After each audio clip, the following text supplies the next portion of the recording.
I'm Sean Moher from Groovy Grapes. I'm just on the line with Andrew Jefford, and you can see his picture here on the screen. And Andrew is the contributing editor to the World of Fine Wine magazine. It's a magazine that I came across recently. It's very well known in the wine world, and I had the pleasure of setting up an opportunity to speak with Andrew. Welcome, Andrew. Welcome. Good to be with you. So I was hoping to learn a bit more about you. I mean, I was on your website today, andrewjefford.com, and I've read about your works through my wine studies. And what can you tell us about kind of how you got into this business and what your area of specialty is? Okay. Well, I've been writing about wine now for about 20 years, a little over 20 years. I got into it first because I was always very keen on wine. I loved the subject. And I loved writing, and it was a chance to put those two enthusiasms together. It's been an immensely rewarding couple of decades, both writing journalism, working on the radio in the UK, traveling a lot. I've just spent 15 months between 2009 and 2010 in Australia, and I'm now, after Australia, I've based myself in southern France. And of course, books have been another important strand of what I've been doing over the last 20 years. So there was a book came out in 2002 called The New France. I wrote a book all about the whisky island of Islay in 2004. There was a book called Andrew Jefford's Wine Course, came out in 2008. And I'm now actually working on a book based on my researches and my experience in Australia. So that will come out in a couple of years' time. So a lot of different publications. I mean, you're obviously busy. What is it about the traveling aspect that, like, why have you actually decided to embed yourself in these different regions? Is it just for pleasure, or is it for business, or both? It's pleasure, it's business, and it's also interest. I think one of the wonderful things about the wine world, a lot of people have to travel for business, but when you travel with wine in mind, you're in a very privileged position because you're not just going to meet people in hotel rooms in different large cities. You're heading out into the countryside. You're meeting people who work with the land, who work with the seasons, who have all of that kind of very grounded experience of place. But at the same time, you're working with craftsmen and craftswomen, people who craft a product, wine. And you're also working with people who are lucky enough to be able to do all of those very rooted things, but at the same time travel to places all around the world and explain their wines and talk about their wines. Wine is a very, very international topic of study, as you know, Sean. So I think one of the great privileges of this job is actually going out and meeting the growers. I found it immensely satisfying when I did it from the UK, but there were limits to that because you'd go for somewhere for 3 days maybe, or 5 days, or maybe 2 weeks at the most, and then you come back and write it all up. It was a great privilege. But in a way, it's even more rewarding to have a chance to actually go and live in those regions and spend a bit more time with producers and get to know an entire wine culture from the inside. So that's why I leapt at the chance when I had that to do that in Australia, and why when it was time to come back from Australia, we thought, should we go back to the UK? No, let's go to another wine-producing region. Let's live that whole experience all over again, which is what we're trying to do in France now. Okay. Now, with all the different writing, tell me about your involvement with the World of Fine Wine magazine, kind of how that came to be. Yeah, well, it goes right back to the beginning when when World of Fine Wine was being mooted as a project. Lawrence Orbach and the team who he was working with at the time got in touch with me to ask if I'd like to be involved with the magazine. In fact, they asked if I'd like to edit it initially. I had many things on at the time, and I wasn't really able to edit it myself. And also I knew absolutely the perfect person for them, a wonderful guy called Neil Beckett, who's edited it from the start. But it was a chance to be involved in the project right from the beginning. And it is a very interesting project. The magazine is very different to everything else that you have in the wine world. It's different to the consumer-led publications like Decanter in the UK or like the Wine Spectator in the US, which are very focused on a very consumer approach, lots of tasting notes, lots of scores, lots of stories, a fair amount of lifestyle too. It's also, I think, different from the different subscription newsletters. Obviously, the Wine Advocate, Robert Parker, is the most famous of those, but there's quite a number of those now. And increasingly, we're seeing specialist ones crop up too, like Alan Meadows' Berghand. They all do a fantastic job with tasting and annotating and quantifying and scoring. But again, sometimes you want a little more than that. You want to get around to the back of the wine world. You want to understand things from the inside. And I think the wonderful thing about the world of fine wine is it has this very exclusive focus on the top end, on fine wine, which is, in a way, perhaps what people are readiest to read about. But it also has, I would say, a slightly broader remit, a slightly broader vocation than those consumer-led publications. In other words, it likes to tackle ancillary topics connected with wine, the broader wine culture, the background to wine culture, the way that the wine world interacts with the artistic world sometimes, and also tackle slightly more intellectual topics than perhaps the consumer-led magazines are ready to tackle, such as the whole question, for example, of wine aesthetics. You know, what is it that we find beautiful about wine? What are the ways in which we find beautiful? How do those relate to other forms of appreciation of beautiful objects like paintings or like music? Those kind of topics, you wouldn't often find those covered in The Spectator or Decanter, but those are subjects, for example, that the world of fine wine isn't afraid of tackling. So it's that rich mixture, really, that attracted me to the magazine, and that's why I've been delighted to be associated with it since the beginning. Well, can you tell me, what is fine wine, like just at a basic level, to you? Yeah, well, this is obviously this is a question we thought a lot about right at the beginning, and I think perhaps the best definition of that, the simplest definition of that, was the one provided by Hugh Johnson, who's also involved with the magazine, and Hugh suggested that fine wine was wine that was worth talking about. In other words, it's wine with a sort of level of complexity and refinement that means that it's just a little bit more than a nice drink. It is a nice drink, of course. Very often it's a wonderful drink, more than a nice drink. But there should be some element to it that just makes you stop and pause and think, wait a minute, this is a bit better than good. This is really interesting. And then, of course, you want to seek out like-minded people to kind of share the experience and chat about it too, and really get into the skin of the wine. And the moment that you're moving on to that kind of level, I think you're probably dealing with fine wine, which, by the way, doesn't have to mean expensive wine.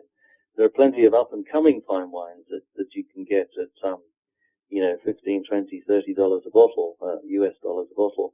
It doesn't have to mean very, very expensive wine, though, of course, expensive wines are, by definition, fine wines too. Mm-hmm. Well, what would be three things that everyone should know about enjoying fine wine? Just like, say we bumped into each other in France, and what are three things that you think we should keep in mind? Enjoying fine wine in general, or do you mean the magazine, The World of Fine Wine? Just to clarify that. Yeah, I mean fine wine in general. Yeah, fine wine in general. Okay, well, if I had to choose one word, I think, to describe the qualities that fine wine will always have compared to perhaps ordinary wine, it would be the word complexity. So complexity would be complexity of aroma, complexity of flavor. Those would be things that we could talk about in relation to fine wine. Another word I think that's very important to do with fine wine is, well, let's choose the word time. There has to be some kind of aging trajectory for fine wine. It's not a wine that is ready when it's sold and then will deteriorate quickly afterwards. Generally, you buy it at a certain period on the uphill cusp of a maturation process, of an evolutionary process. You might want to drink it at that point because it'll be lovely, but you might want to keep it for a year or two and it'll do something else, and you might even want to keep it for 10 years and it will do something else. So that whole sort of aspect of age, I think, is something that's very, very important with fine wine too. And then perhaps the third thing, or the third word I might pick on, would be a word like resonance. It just would suggest a bit more than merely the wine itself. What else could that be? Well, it could be the kind of experiences that you have with great music or with great art. It could open up some vista that you hadn't realized existed before. Or perhaps it could be something that takes you to a special place on earth. One of the key things about fine wine is that they're based on the principle of something that the French call terroir, that sense of place in wine, placeness if you like. And very often you will have some sense of that when you taste a wine. You will have a sense that it is very special, that there is some kind of quality that perhaps you want to describe as mineral to it or earthy or something like that, that relates to a place on earth, and that sends you off to perhaps investigate that afterwards. And I think that would be a third quality that most fine wines have. Thank you for that.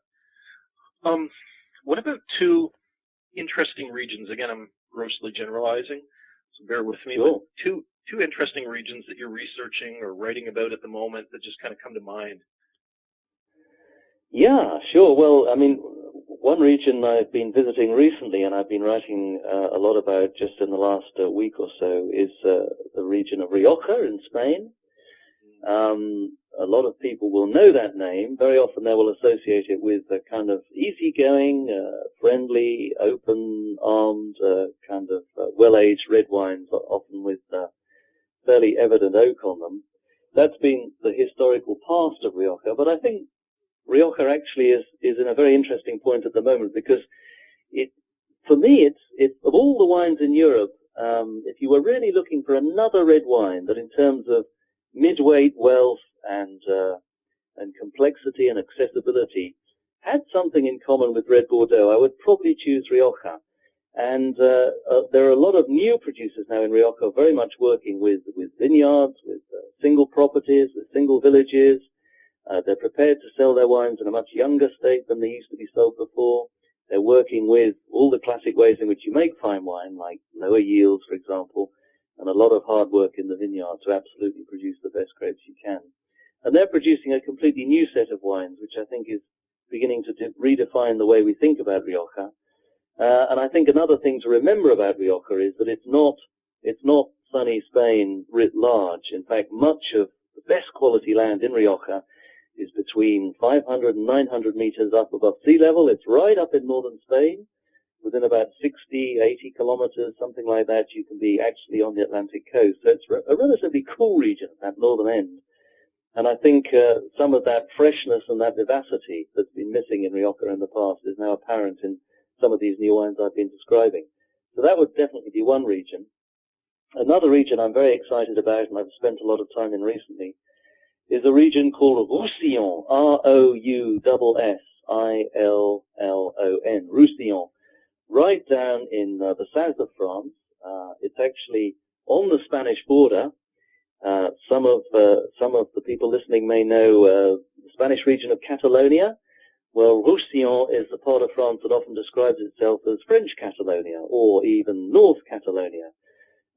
It's a very exciting region geologically, and a lot of that complexity of rocks that you find there is reflected in the wines.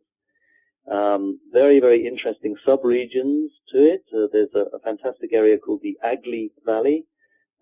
Very exciting, deep, powerful mineral wines coming from there now.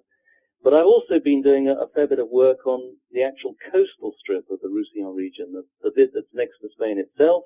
Used to produce a lot of fortified wines that used to go to market under the name of Banyuls, but nowadays it's producing more and more table wines. Those are called Collioure, Collioure. And they're a very different style to those more mineral, more mountain wines. They're much more open, more graceful, a little more Burgundy-like, if you like. And it's fascinating to me that within a relatively small region like that of Roussillon, you can find two very different wine styles within the category of red wines as you can in Roussillon. That, I think, is an indication of some of the complexity of terroir that you find there. So that's a region of France that I'm very excited about at the moment. Wow. I'm just taking notes. So let's get back to the magazine for a second. With what it is, and you've mentioned some of the different options for magazines, what are the key strengths of the world of fine wine? You know, if I'm looking to pick up something for a gift, or I'm just Sure. looking at different alternatives. What do you think? Okay, well, the first thing is, it is a very beautiful magazine. I mean, I know I'm involved with it, and I would say that, but it really is. I mean, the covers are always fantastic. The level of reproduction and so on of the different photographs and visuals in the magazine is exceptionally beautiful, to the extent that well over 95% of the readers of the magazine never throw a single copy away. It's not something you want to throw away. It's something you want to keep on your bookshelf as you would a beautiful book. So I think that's a very important strand of the magazine. It's also, as I said a little earlier, a very rich mixture. There's a huge amount of wealth and depth to the coverage that you'll find in the magazine. Yes, there are those rather theoretical, rather questioning articles I mentioned earlier, but there are also a lot of features, for example, in the magazine about wine regions and about wine topics. There are interviews and profiles, of course, of great fine winemakers around the world. And we also have a very important tasting section too. So we are criticizing, assessing, and scoring wines. Of all the wine tastings I get the chance to go to, certainly the ones that World of Fine Wine does are the best organized. We have a huge amount of time to work and taste all the wines, which we always do, well, which for many of the tastings are blind. If they're not blind, that will be made quite clear at the beginning of the tasting. And all of the taster's notes are actually quoted, all of the scores are quoted, and then you see both the individual taster's score as well as the compounded score. So you can, if you like, make corrections for individual taste. So I think those tastings are something that the World of Fine Wine does supremely well as well.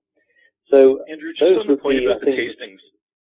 Yep. I just had a question for you about that, because I did notice on the website there was a whole section about the process. And can you just explain why they would or wouldn't be done blind in the actual process that you go through? Because it's very detailed.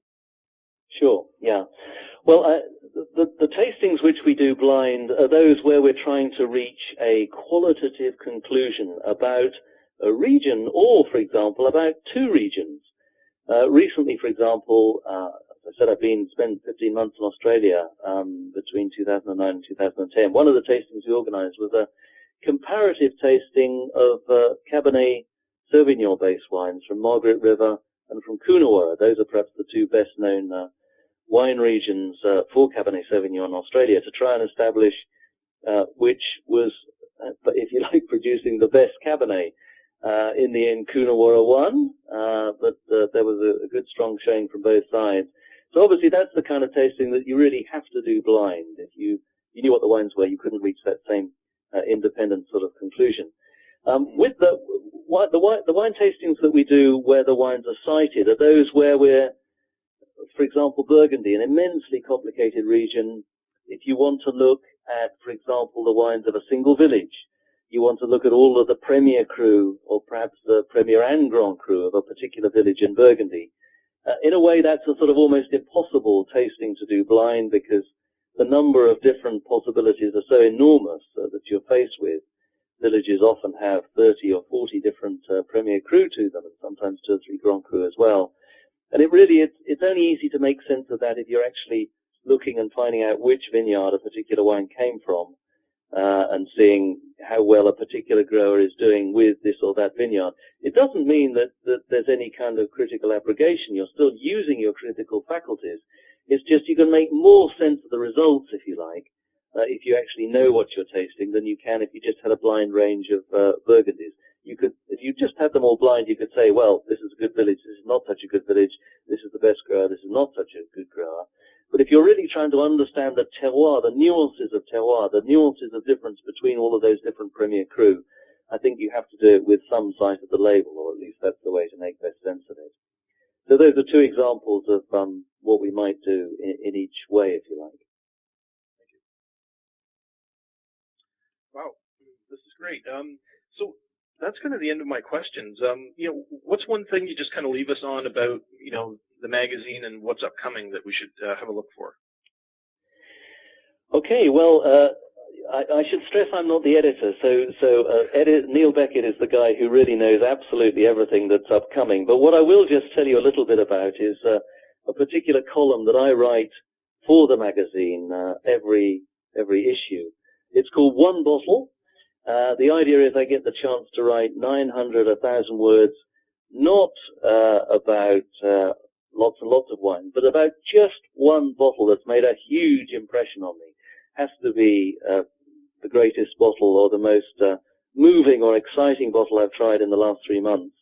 And in the current edition, for example, it's a wine, a Gewürztraminer wine from a guy called Olivier Zindhumbrecht in Alsace. For me, perhaps the world's greatest white wine producer. That's not something I'd say easily. It's something I've thought about over many years, and I truly think that he is a supremely skilled winemaker. So that's in the current edition. In the upcoming edition, I mentioned I've been doing a lot of work on Rioja, and while I was there a couple of months ago, I tasted a wine which actually, I don't like using phrases like blow my mind and all the rest, because they tend to be used very freely and easily, and often perhaps not quite justifying the use of that phrase. But this was a wine that just about did that. It was also a wine where the circumstances under which I tasted it were very important. I was tasting it at the estate, and it was one of those wonderful early summer storms was gathering. The sky was getting darker and darker. The wind was flailing the trees out in the vineyard. The sky was turning a strange color. All of this had a big effect on me when I was tasting it. And because, I allow myself to be a bit subjective in this column, it's not 100% objective. I brought in some of that excitement of what was happening around me as I tasted the wine as well. So that will be in the next upcoming edition. And if any of your readers want to know what the wine was, well, it's a fantastic Rioja produced by a single estate called Remelluri, Remelluri, and it's their 2005 Grand Reserva, a wine that if any of your listeners could get hold of, I guarantee they won't be disappointed by it. And by the way, the 2005 Reserva, the next level down, slightly less expensive wine, is absolutely stunning too. So look out for my write-up of that in the next edition. Wow, amazing. So I just wanted to thank you for your time and for answering my questions. I mean, I just kind of learning about, how you define what fine wine is, and, thinking about these two different regions, Roussillon and Rioja. I think you've given us a number of different things to go out and explore, and I look forward to an upcoming issue of the magazine. My pleasure, Sean. All right, we'll be in touch. Cheers. Okay, bye.